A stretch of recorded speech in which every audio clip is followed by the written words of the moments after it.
Salut les moussaillons, c'est Corsicaire. Nous embarquons à bord de ça et ça pour faire le tour de la Corse en un mois. Nos objectifs, récolter un max de données scientifiques et venir à votre rencontre pour échanger sur l'état de la Méditerranée et vous donner des astuces pour la protéger. Suivez nos aventures et rejoignez la vague d'action en faveur de l'environnement.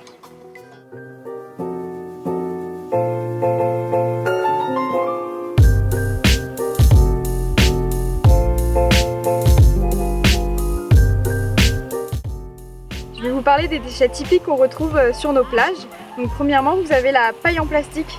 La paille en plastique que vous retrouvez dans vos cocktails, que vous sirotez en terrasse. Donc plutôt que siroter avec une paille, vous les sirotez directement au verre et comme ça on évite ce genre de déchets ensuite sur nos plages. Second déchet typique, c'est la barre de coton-tige. Pourquoi elle se retrouve sur nos plages? Parce qu'au lieu d'être jetée à la poubelle, elle est jetée dans les WC. Et du coup ça rentre dans le cycle de l'eau douce. Le mégot de cigarettes, ça c'est une pollution directe. C'est au lieu d'utiliser des cendriers portables de poche, ils utilisent la plage comme jette-mégot. Il y a énormément de déchets. On a été 4, on a ramassé 5 kilos, c'est quand même énorme. Après, par rapport à l'année dernière, on en a trouvé quand même beaucoup moins, mais il y a eu un ramassage de déchets il y a 3 semaines. Donc à la fois, je suis partagée parce qu'il y a 3 semaines, ils ont déjà cleané la plage et on retrouve tout ça encore, mais il y en a quand même moins que d'habitude. On a fait à peu près 1h30 de ramassage, on a ramassé 4 gros sacs. Du coup là, on est sur la table, on va se poser et puis on va les trier par classe de déchets. Voilà, on a plusieurs catégories de déchets. Donc on a les plastiques fragmentés non identifiés, donc petits plastiques fragmentés non identifiés, ça va être ceux-là, souples, pardon, donc ça va être ceux-là. Les durs qui sont ceux-là, les gros plastiques souples.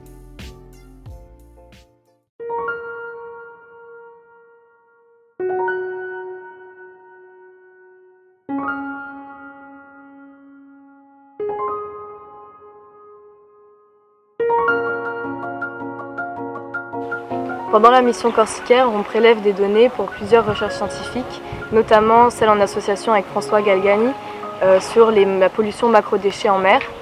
François Galgani qui est océanographe à l'Ifremer et spécialiste des déchets en mer. Depuis le début de la mission Corsicaire, on récolte ces données et ça permet à François Galgani d'avoir un maximum de données scientifiques pour ensuite nous dire l'état de la mer. Alors nous entrons dans la réserve de Scandola et on a déjà récupéré tout ça de plastique dans la mer sur le chemin.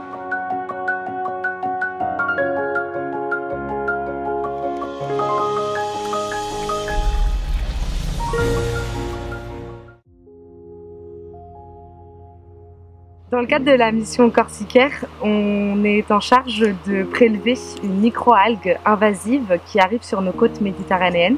Cette microalgue, elle s'appelle Ostreopsis ovata. Et en fait, on fait des prélèvements pour le compte de la Surfrider. Donc, Ostreopsis ovata, c'est une algue microscopique unicellulaire qui vit habituellement dans les eaux chaudes. Et elle arrive sur nos côtes méditerranéennes. C'est donc une espèce exotique invasive qui est nocive à la fois pour l'homme et aussi pour l'environnement. Cette algue, elle est répertoriée aussi par le réseau Alien Corse, qui est un réseau permettant de recenser les espèces exotiques potentiellement invasives. Le protocole pour le prélèvement de cette algue est plutôt facile à faire, puisqu'en fait il s'agit d'aller dans une petite crique assez fermée, avec des milieux peu profonds et agités, environ 1 mètre d'eau, où il y a des roches. Et avec notre petit flacon, on va remplir ce flacon d'eau de mer, et on va ensuite rajouter le lugol, qui est un colorant, qui permet ensuite en fait d'observer les structures cellulaires au microscope.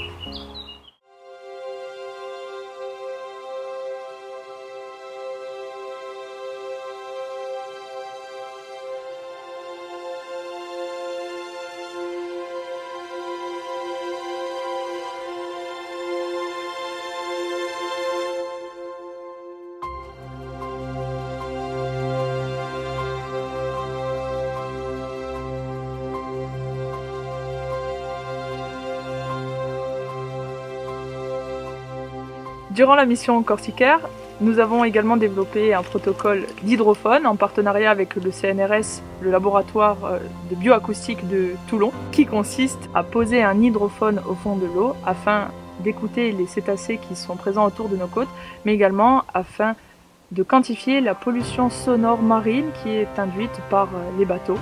Il faut savoir que ces cétacés sont très sensibles à la nuisance sonore qui peut provoquer des dégâts sur leur système auditif, qui peut perturber leur comportement de chasse, de reproduction, de communication et qui conduit donc à l'éloignement des cétacés de nos belles côtes.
Et certaines de ces espèces vont devenir invasives.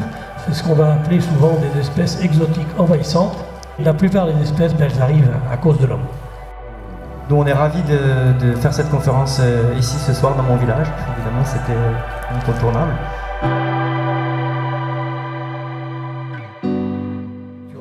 Tiens, récupère. Économise l'eau, tiens, économise l'eau, il faut l'économiser l'eau.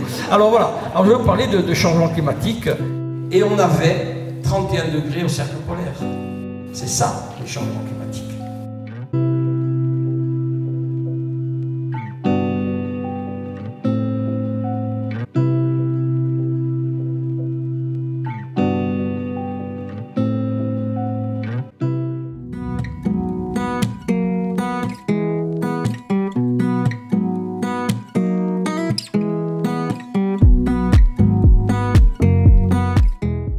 Nous sommes en charge du projet artistique sur la mission. Donc ce projet consiste en la réutilisation de déchets ramassés lors de nos nettoyages de plage.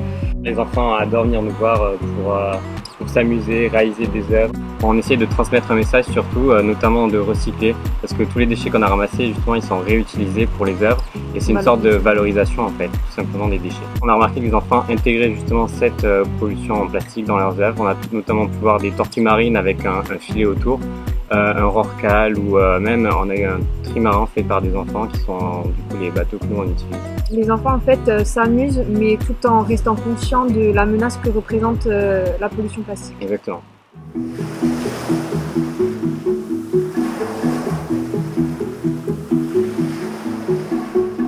Pendant la mission, nous faisons de la sensibilisation à la pollution des mégots sur les plages. Nous offrons des cendriers de poche pour la réduire.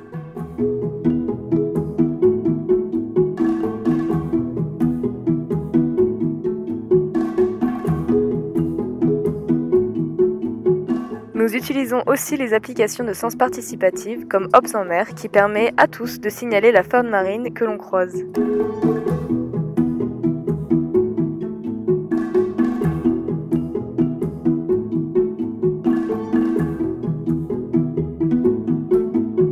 Nous utilisons également Biolite, un site de sciences participatives pour recenser les espèces du littoral. Lors de balades, il suffit de prendre en photo les espèces animales et végétales, ainsi que la localisation, puis les ajouter dans la base de données.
c'est la fin de la mission Corsicaire 2019.